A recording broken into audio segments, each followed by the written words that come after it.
Bonjour, bienvenue à cette nouvelle capsule. Je suis Guillaume Desjardins, professeur en ressources humaines à l'UQO. Aujourd'hui, on va s'intéresser à l'outil Connected Papers qu'on retrouve sur le web et plus précisément comment faire une revue de littérature avec l'outil. Donc, Connected Papers, à quoi ça sert?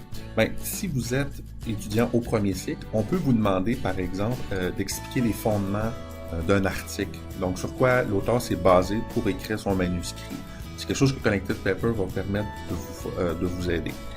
On peut aussi vous demander, dans des articles de premier cycle, d'expliquer les conséquences d'un article sur la littérature, c'est-à-dire quelles sont les répercussions dans le domaine que l'auteur a apporté. C'est une autre chose que Connected Papers va pouvoir vous aider à réaliser.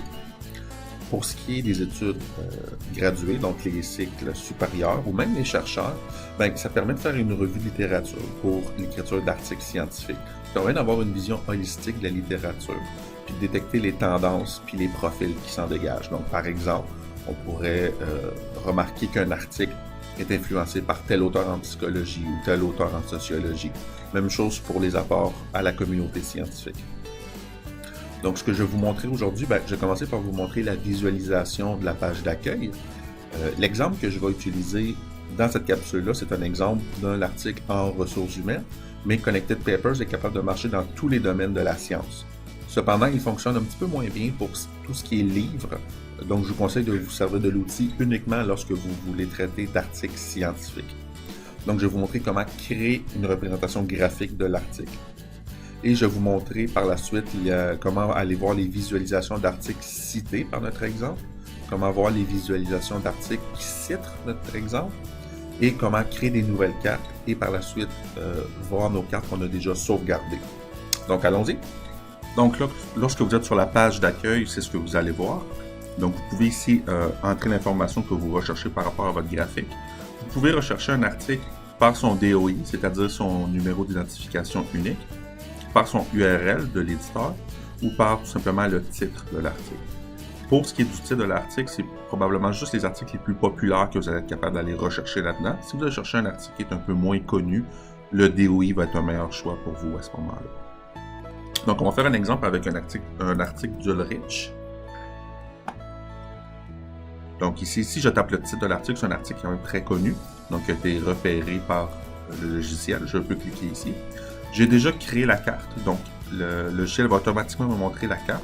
Si c'est la première fois que vous faites une recherche, il va y avoir un petit délai. Il va y avoir une barre là, de pourcentage qui apparaît. Laissez-la compléter et vous allez avoir finalement votre résultat. Donc ici, vous avez une représentation graphique de l'article par rapport à ses travaux précédents et ses travaux dérivatifs, c'est-à-dire ceux qui l'ont cité. Quand vous regardez le graphique, plus le point est gros par rapport à l'article, plus il est important, plus qu'il y a un poids. Le poids est calculé par rapport au nombre de citations. Donc, ce que ça veut dire, c'est que si vous faites une revue de littérature, plus le point est gros, plus vous devriez la mettre à l'intérieur. Plus le point est petit, moins il est important. Donc, pour bien comprendre le graphique, on va utiliser ici les annexes. Donc, vous pouvez demander premièrement de voir tout ce qui est travaux précédents. Donc, sur quoi l'article que vous recherchez s'est basé pour écrire son travail. Vous avez l'information qui est ici. Donc, dans notre cas présent, c'est ces articles-là qui sont séminales, c'est-à-dire qui sont les plus importants. Ils sont classés en nombre de citations. Vous pouvez ici modifier tout simplement avec la petite flèche l'ordre que vous voulez. Et lorsque vous choisissez un article en particulier, au menu de droite, vous avez l'information par rapport à cet article-là. Donc, vous pouvez aller le réouvrir par sémantique ou aller sur la page du journal, pardon. Et vous avez la possibilité de cet article-là de créer un nouveau graphique, donc de faire un suivi de cet article-là. Pour le cas présent, ici, on va juste regarder cet article-là. Donc, on a l'information aussi par rapport au résumé de l'article. Et on peut naviguer comme ça pour se faire une idée de l'article qu'on recherche, sur quoi il s'est basé pour écrire son travail.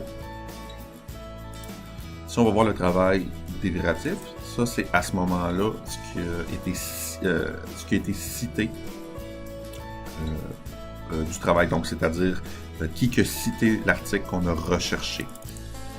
Donc, vous avez ici la liste. Même principe encore, vous pouvez télécharger cette liste-là pour faire un suivi. Donc, quelles sont les répercussions de l'article qu'on a recherché dans la littérature? C'est ce qu'on va avoir comme accès ici. Et c'est le même principe. Vous pouvez avoir de l'information par rapport à cet article-là. Donc, ça vous permet de faire une revue littérature beaucoup plus complète de cette manière-là.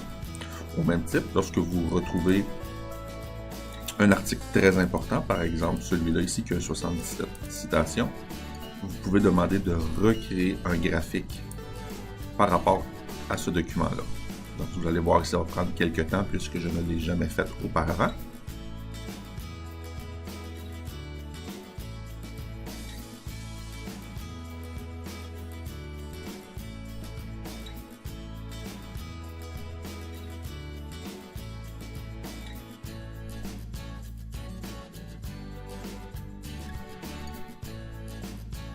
Et voilà, donc je peux cliquer ici pour voir le graphique. Et j'ai une représentation graphique du nouvel article que j'ai recherché. Donc on voit que pour cet article-là, il y a probablement 1, 2 et 3 grandes revues de littérature par rapport à cet article-là. 3 visions qui appuient le texte de Batman ici. En haut à droite, vous avez mes graphiques. Et c'est tout simplement les articles que vous avez recherchés au cours de votre session. Donc, si je veux revenir dans l'article d'Ulrich, qu'est-ce qu'on a cherché en premier lieu? J'ai juste à cliquer ici. Je n'ai pas obligé de refaire une recherche et d'attendre que ça se recrée.